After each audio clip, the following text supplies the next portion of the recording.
Right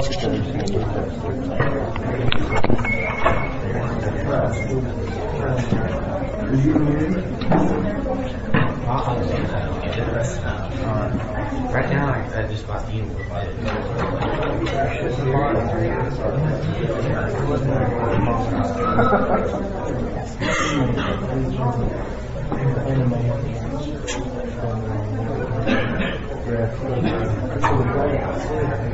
Mine goes so far ahead.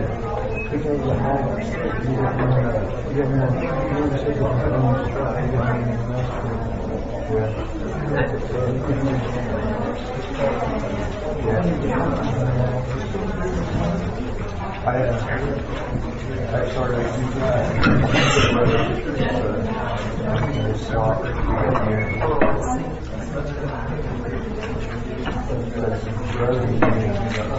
because I would expect really so big that I mean my laptop and my laptop can run almost everything other than their writing.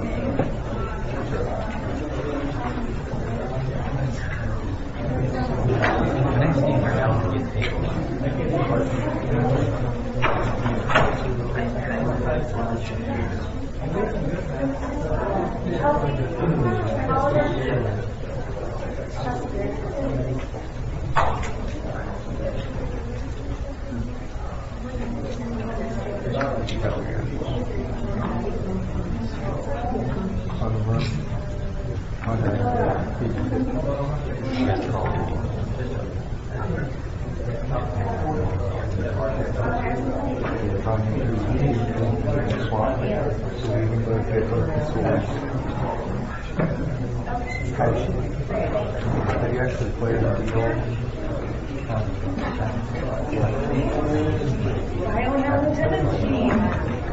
Alright guys, let's do some housekeeping real quick.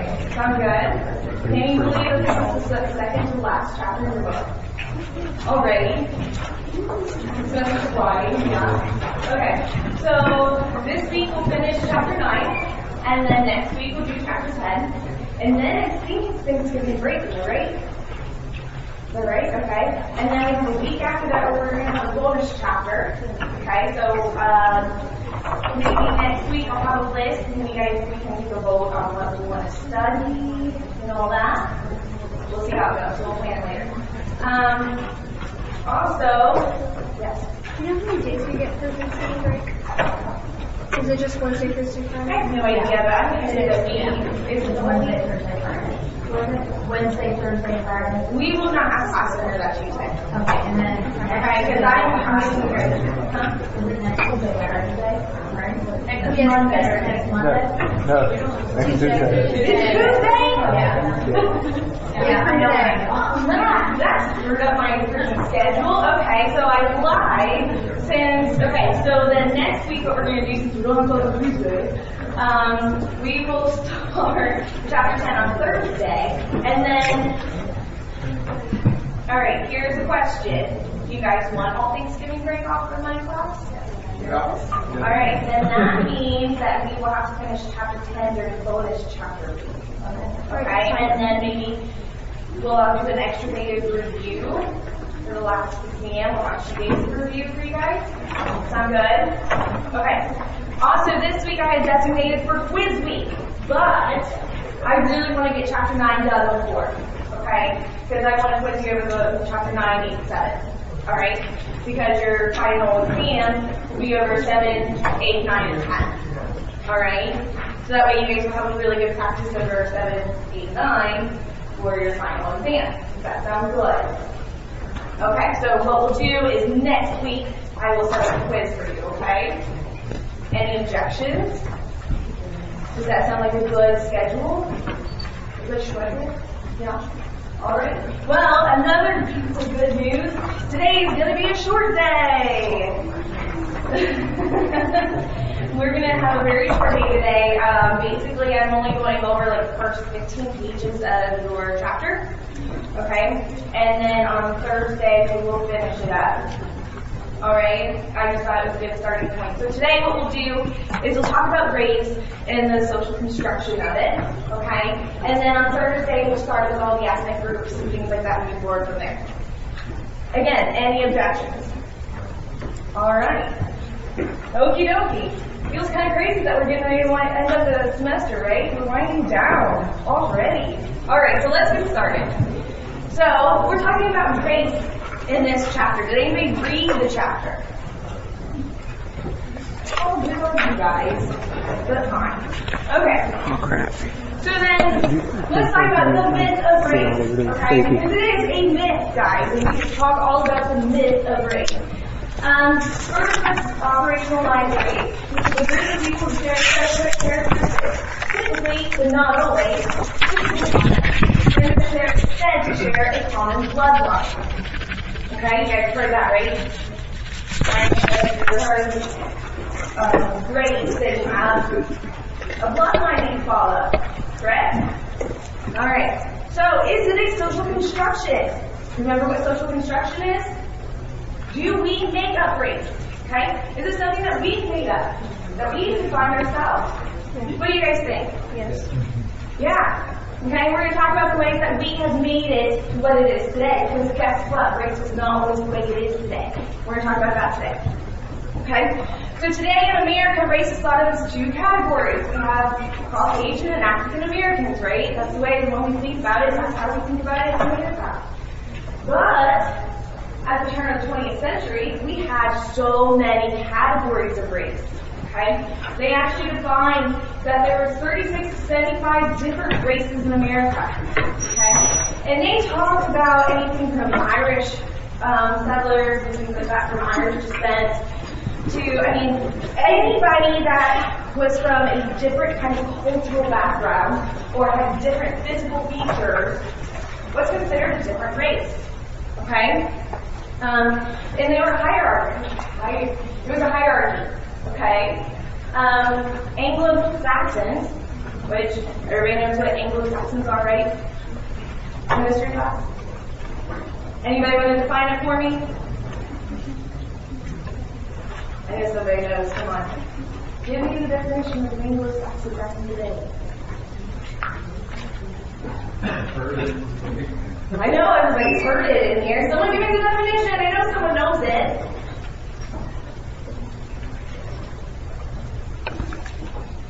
You all have smartphones too. Go ahead and bring them out and give me the definition.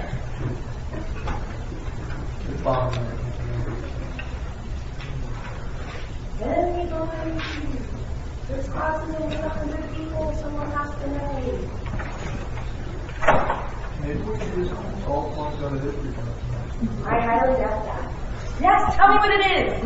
A member of a Germanic people that inhabited parts of central and northern Germany from Roman times. Yes! Okay? They have German background. Okay? Those were Anglo-Saxons and they were the top. Okay, of our hierarchy back in the day. Alright, and then we see that in 1790, Congress passed the first naturalization law. Has anybody heard of the naturalization law before? Probably not. I know I didn't study that when I was in history. But it limited the rights of citizenship to free white persons, okay? Anybody know what I mean by that? This is a short day, guys. Come on, work for me. It's in the book. It's at the beginning of your chapter.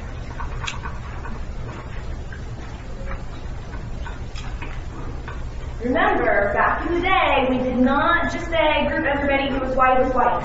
Okay? There were different groups. So what did these naturalization laws do? Limited the rights to a free white person. So what are we saying here? Certain groups were discriminated against. Yes, okay? Not all white persons were treated the exact same. Okay? Alright. So basically what these naturalization laws did was it colorized our politics, our laws, and our whole structure in America.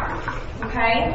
And when I say colorized, I'm not just talking about between Caucasians and African Americans. I'm talking about differences between people from Irish descent, people from here, from England or Europe, and things like that, okay? We essentially colorize that from there, okay? Talking about Asian descent and everything like that, okay? We started discriminating against a lot more groups, All right, and we saw it really start seeing it during immigration. Because what did America do when we had surges of immigration come in? If we were limiting rights to free white persons, what else were we doing through immigration? Limiting the amount of people that can come in, right? Okay, because in America, we felt that certain groups of people were better than others. Okay? And we wanted those better groups to be in America. We didn't want those other ones to come in. And we'll talk about how we socially constructed how groups were better than others. Alright. So, after we had the surge of immigration now from 1880s to World War I, we felt that free white persons, that term had to be reconsidered. Okay? We felt that, as America, we felt that that was no longer able to, we weren't able to constrict everybody that was coming in. So we had to rethink of how we labeled them. Okay? So the Immigration Act of 1924 formalized the exclusion definition of whiteness. And how did we do that? We imposed immigration restrictions based on a quota system. We only allowed so many immigrants to come into America. And the number here is 18,439. Very precise, right? Okay, so, and they came from Eastern and Southern Europe. We capped that, Eastern and Southern Europe. It's the only group that we capped it. Okay? Because we reported that Northern and Western Europeans were of higher intelligence and were ideal material for American citizenship. So if you were from Northern and Western Europe, you were good to go. But if you were from Eastern or Southern Europe, you had to follow in this, number quota kind of system. Alright? And if there was too many coming in, then tough luck, sorry, kind of thing. Wait till next year. Okay? Alright, so racism was born from this, okay? From these thoughts. Alright, so racism is the belief that members of separate races possess different and unequal traits. We showed that we followed racism thoughts when we did the immigration law in 1924. Okay? Because we said, certain parts of Europe, you're smarter, you're better, we want you. Other parts of Europe, stay where you are, kind of thing. Alright, so we imposed that. Let's see here. Humans are divided into distinct bloodlines and or physical traits. It's a racist thought. Okay? We're going to talk about that here in just a little bit, so remember that. These bloodlines or physical traits are linked to distinct cultures, behaviors, personalities, and intellectual abilities. They were defining certain cultures as being smarter, as being physically better than others. Okay? That's why we wanted the certain Europeans, not the others. Make sense? Alright. Certain groups are superior to others. We still deal with that today, don't we? We see it all the time, across globally, even nationally here. We see that. Alright? Okay, so after the 1924 National Origins Act, national origins, what does that sound like? Anyway, everyone, where did you originate from? Yeah? Okay, alright. Americans began to categorize themselves into two races, whites and African Americans. Alright, this is where we start seeing the 36 to 75 racial categories getting brought down to two groups. Alright? We were no longer defining between the Irish people that came in, the Germans, the people from England, the Brits, things like that, the Asians and Chinese, and Vietnamese. We were no longer really, I threw some in there that shouldn't be in there. But the white persons, we were no longer categorizing them in separate little categories. We clumped them all together and defined them. Okay? And so now we see what we see today is the groups, and we see the two main groups, which is Caucasians and African Americans in America. Alright. Anybody have any questions about the myth of race? So we saw through history how we defined race differently, right? Okay? We went from categorizing small groups of where people came from, their bloodlines and their traits and things like that, then to redefining it. And remember, we marginalized and we victimized people by doing that. We limited their rights by doing that. And then we brought it back to where it's two groups of Caucasians and African Americans. All right. So the concept of race from ancients to millennials. Here's what I'm talking about with that subtitle, or that subheading, whatever you're going to call it. Biology. Right, biology. From ancient times to biology. All right. So some scholars suggested that race did not exist in ancient times. And we saw that it did, and we saw that it didn't. Okay? We're going to get into that too, so you know what we're talking about. Such as Egypt, they categorized people by geography, where they came from. Okay? It wasn't so much on their physical traits and what they look like and things like that, but where they came from, where they actually came from. Okay? So geographically is how they categorize people. Okay? The Chinese did the exact same thing. Alright, we'll see that Japan did that too, but we'll get into that later on because that happened before you guys. But we saw in Greece, Rome, and early Christendom that race does not exist as we know it today. Okay? Anybody know how it existed? No, because you did the future chapter. Right? Huh? By claim, such as the Spartans. Hold on, say that again, sorry. It would be like by the claim, such as the Spartans. That could be ways, but have it listed at the very bottom. They discriminated against people's civic actions. And what do I mean by that? What they did. If they were good, if they did good things, they were good people. If they did bad things, they were bad people, okay? And that's how they categorized people and discriminated against them. Alright? Hippocrates. Who knows Hippocrates? All of us, right? Yeah, I hope so. Okay. Alright? He believed that physical markers were due to different environmental factors. Alright? Meaning that climate. Okay? Where you came from. What was the environment there? Alright? We'll get some more into that. But if you were in colder climates, your skin was lighter, he said. Right? If you're in warmer climates, more tropical, your skin was darker because you're out in the sun more. It was beating down and everything else. He said that the physical markers of people, your physical traits, were due to environmental factors. Alright, so now we're going to start getting into the differences that people define race and categorize people in that kind of way. Alright, so modern racial thinking developed in the mid-17th century. Makes sense. Began categorizing people with biblical and later scientific explanations, which became handy when we wanted to overthrow certain groups of people and, you know, they weren't following the same religion as we were. We wanted to, what? What did we do? Not us as Americans, but us as humans. What did we do if people didn't follow the same religion as us back in the day? Way back in the day.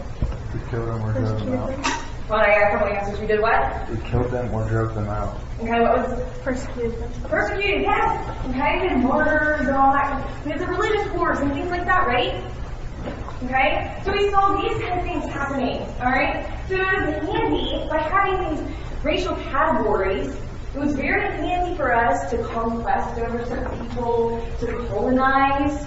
Okay, because remember, some groups are better than the others and they handle things better. So you know what? Let's go into that group and make ourselves known and take over so that way we can show them how to be better, right? That's things that we did. Okay. So then we moved into scientific racism. Alright, so that has the scientific explanations with it. So this began about in the 19th century. Okay? And it was theories of race that characterized a period of feverish investigation into the origins, explanations, and classifications of race. Alright? Where did it come from? How do we classify them? Why do we classify them? Things like that. Okay? So now we see all kinds of different ways that we start classifying people. And some of these might surprise you. Alright? Who's ever heard of, well, it's a nice right one. So in 1684, Francois, or I think I said that Brunier created a new classification of facial lineaments. Okay? How your face was measured. And he used that to classify people. Okay? He came up with a few different classifications for people just by how he measured your face. Alright? Like, you know, the measurement between your forehead and your nose, how long your your chin length, your cheekbones, you know, the size of your eyes, all kinds of different ways like that. All right. We know what ethnocentrism is, right? One group is better than the other, and you look at it from your group perspective. Okay? Yeah, we're good? All right. So who's heard of phrenology before? Yes. I had a couple people. Everybody's gonna be like, oh, yeah, you know what it is when I explain it to you. Phrenology is the study of the bumps and depressions and everything in your skull. Okay? Have you guys ever seen the heads, the plastic heads that have all the different regions and stuff on them? That's phrenology. Okay? Phrenology was started by Frederick Blumenbach, and we measure people's skulls to see where they come from, or classify their race. And by him doing that, he categorized 5 different categories, okay? 5 different races. And that's Caucasian, Mongoloid, Ethiopian, American, and Malay. Okay? Has anybody heard of all 5 of those before? No, because we don't categorize them like that anymore, do we? But that's how we used to. Okay? Then we also saw another way by Johann Caspar-Lavater, and he popularized physiognomy. I think I said that right. Physiognomy. Okay? And that was he correlated outside appearances to inner virtues. Okay? So he said that the way you looked on the outside was if you were good, bad, morally right, or whatever on the inside. Okay? So he may have taken a race and said, just to throw it out there, he may have said, you know, these Americans, they look kind of weird and stuff like that, so they're not good people. Alright? That's his line of thinking. Okay? But then we get into ontology. Oh my gosh, guys. I'm talking too fast for my own good. If I start talking too fast, make me slow down, because I'm really good at that. I'm sure you figured out. But ontological equality, okay? That is the philosophical and religious notion that everyone is created equal. Right? That we're all born tabula rasa, right? All born equal. We're all good. Okay? And Reverend Minister Samuel Stanhope Smith, it's a lot of us there. He is actually a part of, what university is it? Very, very big university, and I can't think of Stanford. Yeah. Yes, it is Stanford. Okay. He's president of Stanford. But anyway, he believes that differences were based on climate. Again, we see this again. Okay. And that if we place someone in a different climate, through generations, their physical differences would adapt to the climate. Okay? So he's saying that if you place someone who is lighter skinned in, you know, a tropical area, that eventually, through evolution and things like that, that your skin, through generations, would adapt to that climate, and you would start, or your family, generations later, would start developing that darker skin in order to survive there. Okay? Does that make sense? Alright, well let's get further on. Who knows what I'm talking about with natural selection? I have a lot of people, right? It's a big deal because what is the part of? What is it? Darwinism, right? We all know who Charles Darwin is, right? I hope so, okay? Because we're visiting Charles Darwin today. What do you think the impact of natural selection is on race? How does that impact our thoughts? Someone give me some critical thinking here. First, let's define natural selection. What is natural selection? Someone please tell me. Yes? Survival of the fittest. Survival of the fittest, okay? Those who have the traits that are the best are going to survive, right? Okay? It weeds out the weak because they can't survive. So what does this theory, how does this theory impact race in the way that we viewed it? Yes? Minorities must be weaker. Yes, that we thought through Darwinism that minorities or people who weren't surviving or weren't, thriving in the world weren't as good. Okay? And I don't mean like good as in like good morally. I'm talking about good at surviving. Okay? So that was part of the impact of natural selection on race. So we have social Darwinism, which is the application of Darwinism ideas to society. Okay, survival of the fittest. So with that, some theorists argued, and your book named a couple of them. Okay, there were anthropologists, sociologists, biologists, all that fun stuff. Defined by their race that some people are better fit for survival than others. And therefore, certain people are intended by nature to dominate. Okay? And we see that idea, that people went through with that idea all through history. Okay? You see that work, right? Can anybody give me an example of where we kind of see this theory backing up maybe somebody's actions or a group's actions or anything like that? Holocaust. The Holocaust. Okay? We talk about Nazi Germany today. Any others? The Rwanda genocide. I'm sorry? The Rwanda genocide. The Rwanda genocide. Oh, it's any types of genocide, right? Okay? Alright. So, but with that question, or with that thought, we then have to think of this question. But if non-climate and climate changes, what can explain the development of humans along such a radically different line? What makes the races? Why are we all the same? Okay? If it's natural or if it's natural selection. Why haven't we already evolutionized to all be the same if that's the case? That's the question here. That's what goes against Darwinism. And that's what we sociologists like to study. Right? Okay. So let's get into eugenics. And here's a funny story about eugenics. Who's ever heard of eugenics before? Okay, I've got a couple people. I'll tell you what, I've never heard of eugenics until a couple years ago. And then it really, really hit when I got pregnant. I was, of course, reading all the books and everything else because I'm a nerd and I read everything. But I got a book about eugenics and how it could really help my baby if I followed eugenics in developing these great characteristics or traits that would make my baby better and thrive better and be healthier and everything else. Okay? Crazy, right? So we still see it a lot today. There's a ton of people who believe in eugenics. With eugenics, we have two forms. Okay? There's monogenism. Let me make sure I say this right. Monogenism and polygenism. Anybody know what monogenism is? First of all, you all should know because it's out there. United species. We're one. Okay, yes, we're all one. Okay? That we all came from the same thing. We're all humankind is united. Okay? Polygenism believes that people are actually different species. So you ever heard of that before? Yeah. Maybe a little bit? Okay. Alright. So that's the question now. Are humans united by one? Were we all created under one certain deity, such as God or something like that?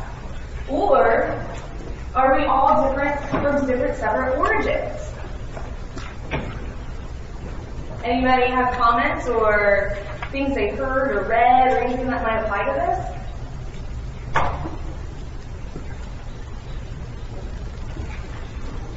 Nick? No comments? Nothing? Nope. Not even comments like about the Big Bang Theory or anything like that? There's a theory that our ancestors came from the moon. I haven't heard that one. Tell us about that theory. We're not really included. Our ancestors came from the moon. That we came from the moon. Did it explain why we have different races and things like that? Is it saying Yeah, but I'm not good at it. Okay, alright, yes. Are you wanting us to give, like, proof or disproof, like, theories for, or reasons for or against, like, Darwinism and stuff like that? Right. Hold on, Is that what you're wanting us to do? First.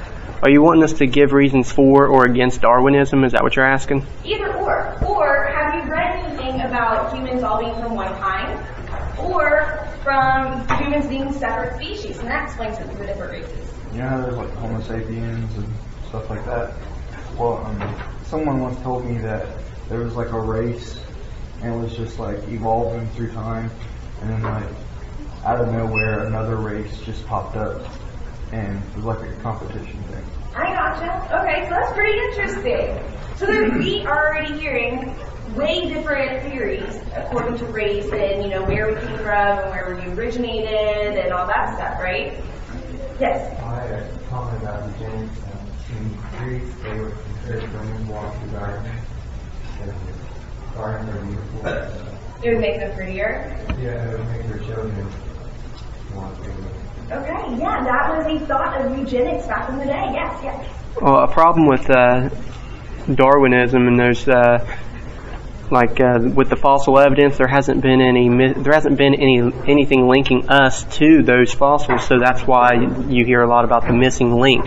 They've never found it, so Yeah. it's not really a fact. It's more of just a theory. You're right, it is just a theory because if we had proven Darwinism was the case, then we would all follow it, right? But we haven't. But we treat it like it's a fact. Well, aren't all theories of how we came to be theories just that? We can't prove any of it. Exactly. Even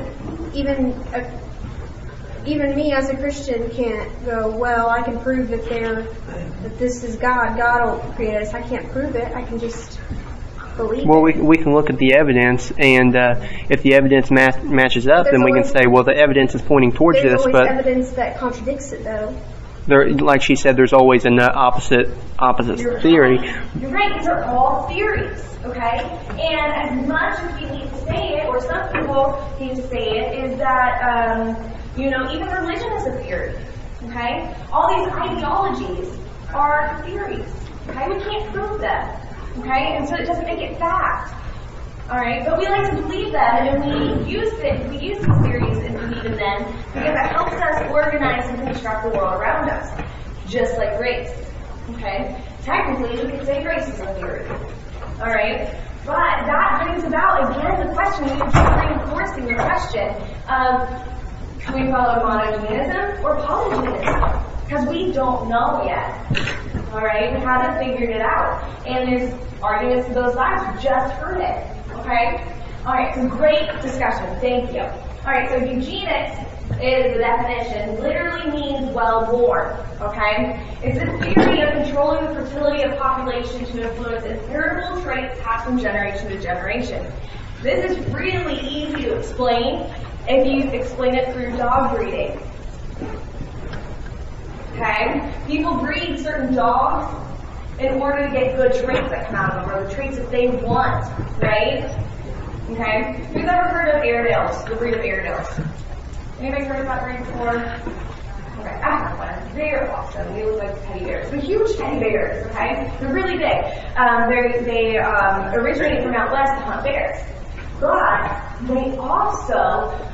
they came from a smaller terrier that looks exactly like them, but they started breeding them to be larger so they could go out and hunt bears. We see it happening in dogs all the time. Okay, just like poodles and toy poodles and Yorkies and toy Yorkies and blah, blah, blah. We breed these dogs to get specific traits out of them. That's why we have certain climbing dogs and certain house dogs. Some dogs have more, I don't want to say domesticated, but they're better with kids and other dogs and things like that. We breed their traits. That's our eugenics, okay? And the idea was, through eugenics, that we could breed people to have these good traits. Alright? Huh? Yeah. That's right. Okay, but what they wanted to do, what they thought was, if smart people got with smart people, they would have smart babies. Okay, that's all part of eugenics. It also goes way deeper than that. It's way just totally scratching the surface. Eugenics is also, if you do this, this, or this, you will have better traits come out, blah, blah, blah. For our discussion today, we're scratching the surface. Okay, so then we get into Galton.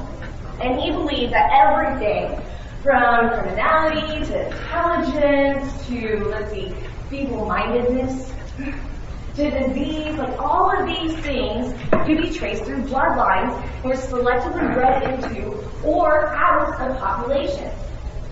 Okay? So, anybody thoughts, comments, ideas regarding that?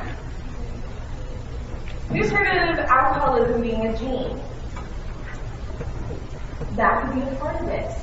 Alright, that's an easy example of this. Okay? And he's saying that if we use that example, I'm not saying Galton exactly said this, because this was way after Galton's time.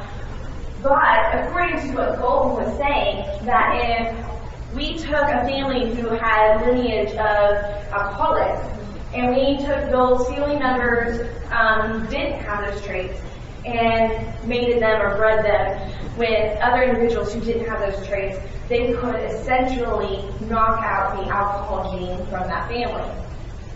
Does that make sense? Okay, yeah. Just think about freaking dogs. That's the best example I can think of. Alright. With that also comes nativism. Okay? And that's the movement to protect and preserve indigenous land or culture from the allegedly dangerous and polluting effects of new immigrants. We've already kind of talked about this, didn't we? Okay, we had ideal people from here that we wanted in America, and those other ones were like, no, we're only going to let some of you guys in. Okay? So we had this nativism. Okay? We were afraid that if we let so many other people who didn't have the traits that we wanted would come in and pollute our culture or our society. That's kind of damning, isn't it? Yeah, not very equality-like. But here's the question though. If race is so obvious and so natural, like we've been brought up to see, then why is there no foolproof way of determining if racial boundaries exist? We've already talked about way many different ways that they categorized and defined race. But it's still just a theory. Because guess what? We'll get into it in just a few minutes, but they did a lot of DNA testing. And guess what they found? Anybody know about the differences between races in DNA or genes or any of that? Anybody know? Have they read about it before? We're not that different. It's not even a significant difference. Okay? I mean, like, it shouldn't be a significant difference, though, because just as living organisms that are human or DNA is going to be mostly similar. It depends on what theory you follow, though. Okay? But I mean, Because like, monogenism believe that. But polygenist say no, we're from different species, right? So if we're from different species, then our DNA would be way different. Well, maybe not way different, it would be different, right? I mean, we're closely related to, the ape and all that, but we know we're different species, right? Okay, our DNA is pretty close, but the thing is, we found with race is that there isn't a whole lot of significant differences. Okay, but here we're going to go into court cases and all that kind of stuff. All right. With the court cases, and the reason why I'm going to bring this up is because what they would do is they would discriminate or prosecute people looking for that depending on their race. We see it in today's society, in our criminal justice system. We talked about it, right? Remember when we talked about death row and the over-representation of African Americans in our criminal system? Yeah? So we still see it today, but back then the court, since there's no way to define race, they wound up saying in this court case, the words free white persons are words of common speech to be interpreted in accordance with the understanding of the common man. What does that statement tell us? Yes? The common man is white. Okay. Or, I don't know. So you're on the road to it. Almost. They're saying that there is no set definition. Because if there was, the court would definitely know about it, right? There's no set definition for it. And they're saying that you interpret it the way that you want to interpret it. Okay? The common man, however we want to interpret race, is how we will interpret it. Okay? And what do we know about big groups of people with deciding on something? Usually doesn't happen, right? A big, huge, concrete definition, probably not going to happen. There's too many, what is that? Too many what in the fire? I'm not good with sayings, guys. Iron. Thank you! Alright. So let's go on to the 20th century concepts of race. We have Nazi Germany. I hope you guys are discussing our discussion up here. That would be great. Okay, good. Okay, so maybe you can tell us a little bit about what you guys are talking about here today. But anyway, Nazi German, they devised a scientific way of determining Jewishness. Who can spot out a Jew? Anybody? Anybody be walking down the street and say, oh, that's a Jew? Anybody? Do they have a yarmulke on? Wait a minute. Yes. No, just for physical traits. They came up with a scientific way. Anybody? No, we can't, can we? But they said that they could measure ratios of forehead to nose and size, or forehead to nose size to face length to determine a Jew. That seems right? Well, it wasn't, because guess what they had to do? Anybody know what they had to do for Jews to make sure they knew who a Jew was? They made them wear something. The Star of David, didn't they? That's the only way they could say for sure that that person was a Jew. In fact, they discriminated against a bunch of people who weren't Jewish because they looked it. Okay? So, that also goes on to the one drop rule. Anybody know what I'm talking about with the one drop rule? Isn't that where, like, if you get a black person's blood, you'll be black or something like that? No. Okay.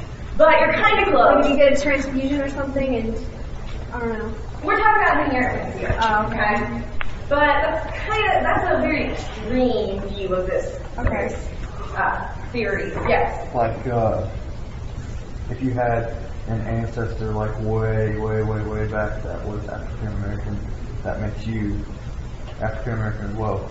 Yes, if you had one drop of African American blood, then you were African American. Okay, and that's the one drop rule.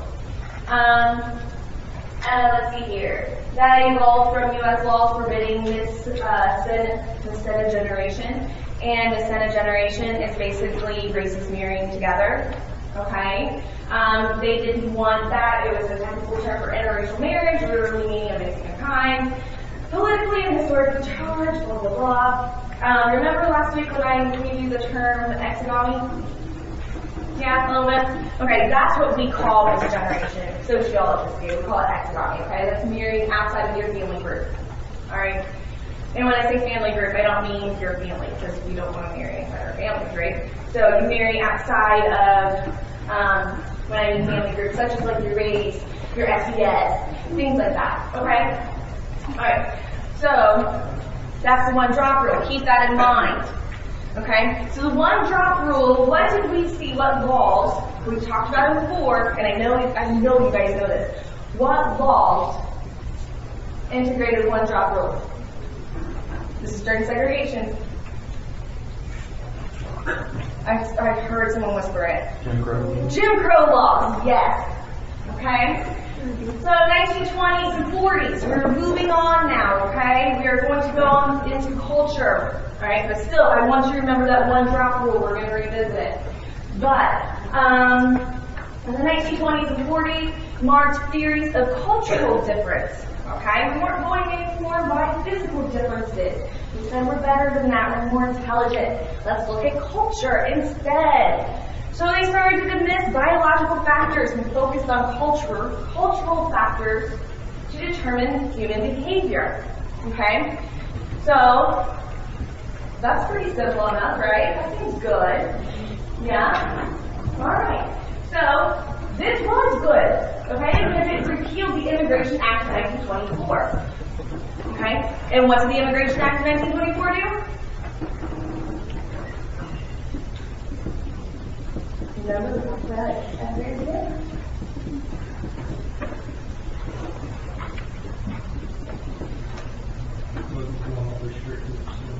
It restricted, right? It restricted who got to come in, right? It said that we wanted certain people to be here because they were material, the material that we wanted for America, okay? So it took it out. These cultural theories took that, completely repealed that law. That was awesome. Okay? But even though they say that they denounced racism by going on these cultural theories, it didn't.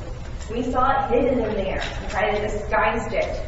Kind of like when they put those little mustache glasses on. That's kind of what they did. Okay? Theories of culture describing race also have racist ideologies. Alright?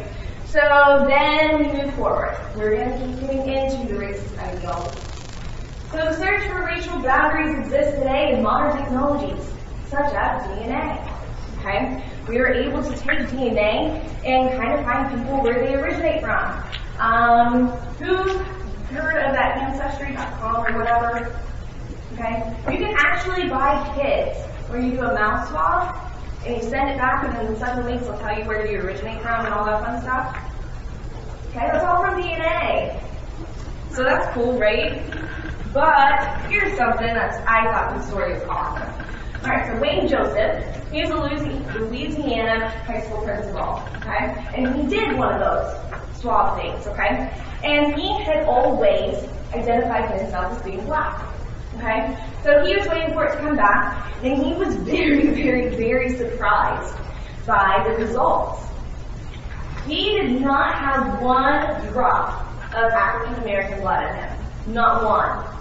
He had German ancestry, I think there's some Irish, there's a couple others, but not one drop of African American blood, or African blood in him. Not one. But that's how he identified. He identified himself as African American. And with that, he said this quote to a news reporter, okay, because this was like kind of a thing. He said the question ultimately is, are you who you say you are, or are you who you are genetically? Because in his case, he identified as being black, but had no black blood in him. None. So that's a pretty good question, I feel, right? Again, what does this reiterate to us? That race is a theory, which is also social construct. Socially constructed, yes. We make it, okay? And we make what it is. Let's see here. Even though we have all these modern ways of studying genes, and you say there's an alcoholic gene, and there's even genes for schizophrenia and things like that. Sociopaths have a certain gene. Okay, serial murderers have a certain gene that they're finding, but we don't understand it that well. It's way too complex. Okay, we don't know. Your whole family could be smart as heck, right? And then you have this one cousin who's like, right? We don't understand that. Okay? My entire family is over 6 foot. My sisters, everybody. I look like a teeny tweenie. Okay? I'm this short little person. My brother, who is 13 years younger than me, is a foot taller than me. How did I get the short end of the stick? We don't understand it. Okay? Alright. So, let's get into racial reality.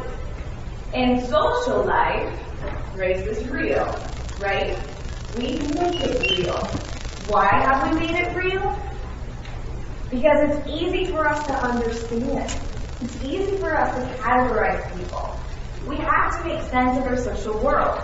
If we can't make sense of it, then chaos ensues, right? We have enemy and all that stuff, right? We can't make sense of it. It's our norms. Race is our norm. Okay, we make it our norm. So let's talk about the Rakumen in Japan. Anybody know what I'm talking about? Anybody? Alright, well this was a group in Japan back in the day, historically. Okay? They're still present today, we're going to talk about that. But anyways,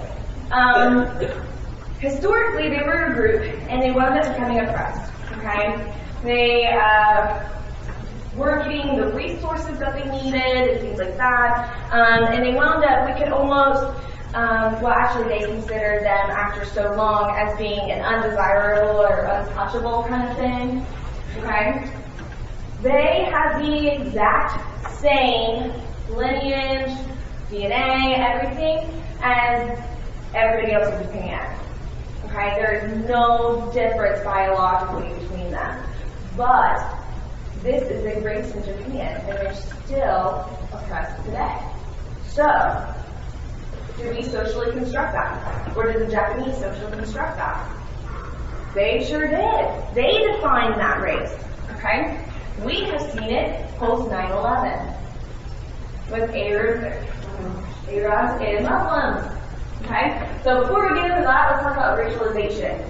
Racialization is the formation of a new racial identity, okay, in which ideological boundaries of difference are drawn around a formerly unnoticed group of people.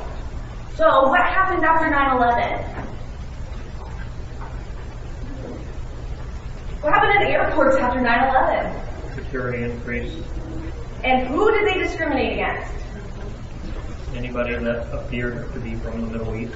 Anybody who appeared to be from the Middle East, because guess what? We cannot determine a Muslim from a Muslim, or a Muslim from a Christian, just by looking at them. Unless they have certain ways to dress, and no Muslims dress that way. Okay? But we started because 9/11, that was committed by Muslims, right? Extreme Islamic. Okay? So we created this ideology around Middle Eastern people, or people who wore turbans, or that kind of dress, and started discriminating against them. Right? We created a Muslim race in America by doing that. Right? So this is not an old concept. We do it all the time still. Okay? So here's some facts that go against that. In America, most Arabs are Christians. Who knew that? Yeah, most of them are Christians, guys. And 23% of U.S. Muslims are African American. So that completely goes against the ideology of what we have socially constructed as being Islamic or Muslim. Doesn't it? Yeah, because anybody who is from the Middle East with the dark hair and the turban, and that kind of dress, they are Muslims, they're against us, discriminating. Right? That's what our society does, and guess what? It's not always true. Okay? About 37% of Muslims were born in America. From American statistics, okay? 37% of American Muslims were born in America. Okay? There was a story of a woman who was born in America. She converted to be a Muslim, okay? And she will wear a dress, a turban, and everything else. And when she goes and walks in the street, she is a Caucasian, okay? She's not a thing around or anything else. But when she walks in the street, people yell at her, "Go back to your home country." She is that dressed. Because we socially constructed this race that we now discriminate against. Alright, does that make sense? Any questions or anything like that? Is it really a race we discriminate against, or is it a theology that we associate with a race? Well, what did we say race is? Race is theoretical, but I mean, I understand the point you're trying to make there, but at the same time, there are definitely... it's not a point I'm trying to make, I'm making the point. Okay? The thing is that race is socially constructed, and we use race to categorize people. Okay? Alright. Now that is the end of today's discussion. So, what we're going to do next week is we're going to talk about the ethnic groups, okay, all of America.